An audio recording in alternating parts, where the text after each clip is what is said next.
যে আমি ফিনিশিংয়ের সাথে গলা জয়েন্ট করব, দেখুন কিভাবে গলাটা জয়েন্ট করি।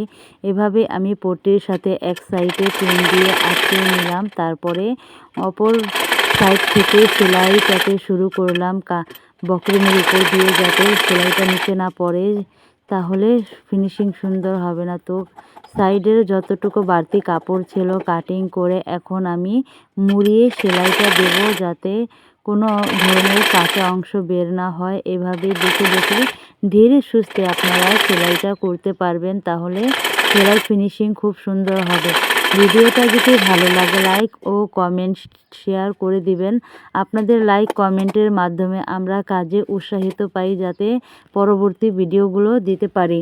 তো আমি দুই সাইড থেকে পিন দিয়ে আটকে নিলাম মাঝের অংশ, ও এক সাইডে পিন দিয়ে আটকে অপর সাইড থেকে বক্রমের কিনার ঘেঁষে সেলাইটা শুরু করলাম। তো এভাবেই দেখে দেখে আপনারা গোল গলাটা জয়েন্ট করতে পারবেন। মাঝে আমার সুতাটা কেটে গেছিলো, এমনটা কার কার হয় যে সেলাইয়ের মাঝে বারবার সুতা কেটে যায়? আমার সমস্যাটা অনেক হচ্ছে। একটা ভিডিও তৈরি করতে আমরা অনেক কষ্ট করি ও অনেক ধৈর্য ধরি। ভিডিওটা ভালো লাগলে পেজটাকে ফলো দিবেন। ধন্যবাদ।